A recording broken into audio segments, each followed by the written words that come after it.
Ano daw masasabi ko sa viral wedding na naningil ng 3,000 pesos? Actually, that's optional if you wanna attend or not. You know, it's up to you. And I personally experienced that na nagtrabaho ako sa gaming, sa table games, may dalawa kaming katrabahuhan na nagpakasal. Talagang sinabi talaga sa invitation nila na ganun nga ang singil, from the chapel, going to the reception.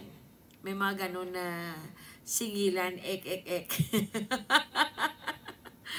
At even me, nabigla din na, what?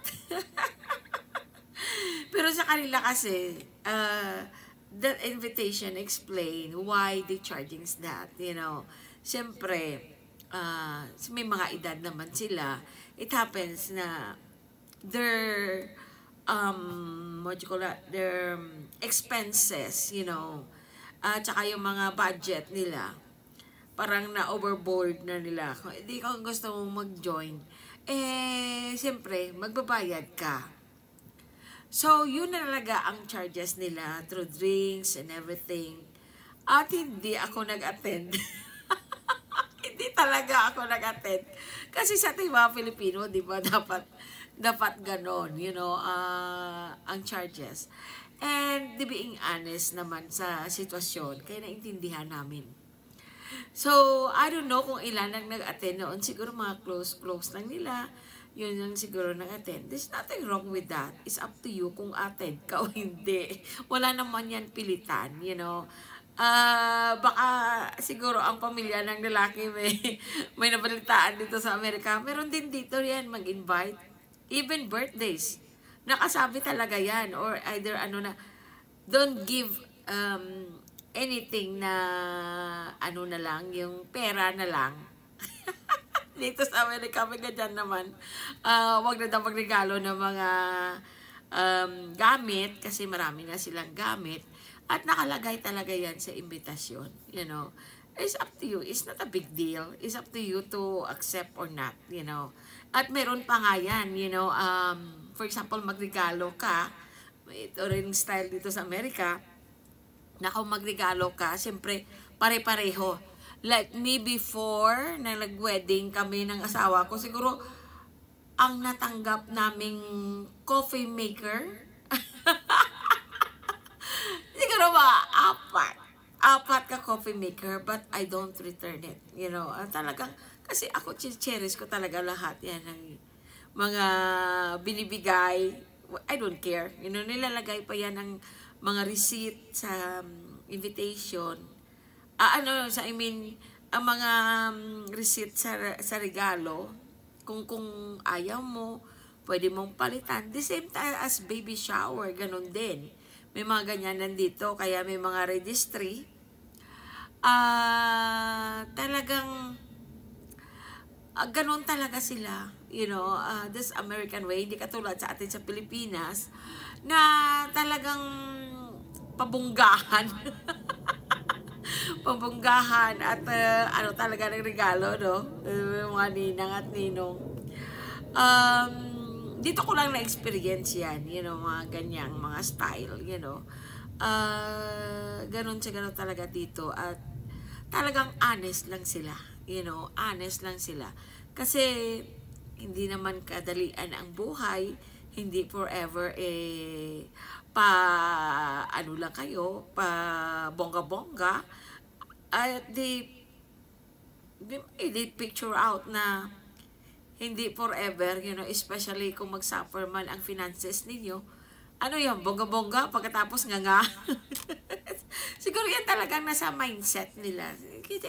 It depends on the person na nag-host ng ng wedding. Siguro, na lang siguro kung nag-attend ka ng Vicky Bello or mga artista ng mga bonggang kasal.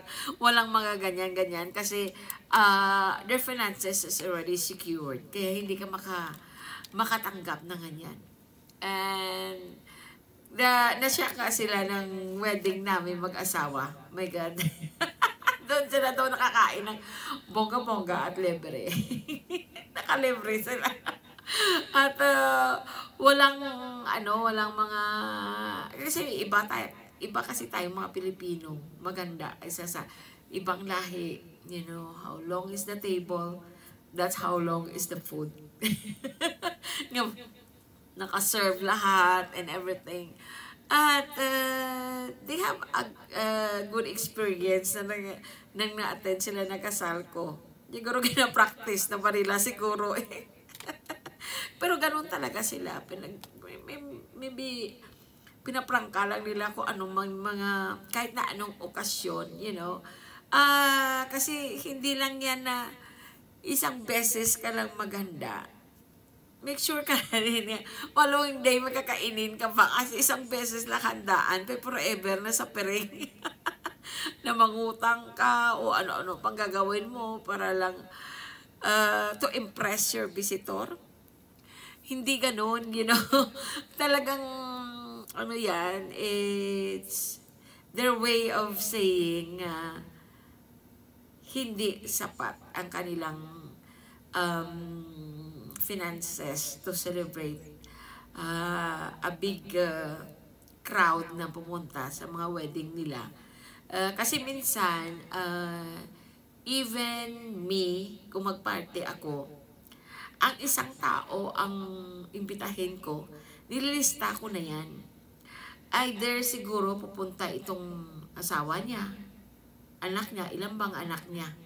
I-add mo na rin, i-plus 5 mo every tao, or every tao plus 3. Plus 3 plus 3.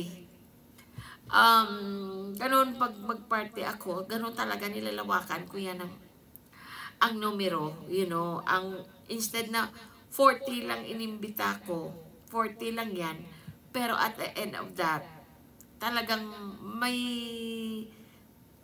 pa yan, may mag-iimbita pa yung iba. So ang inimbita mo, mag-iimbita rin ng mga kasama nila, of course, kasi yung iba, di naman nagra-ride.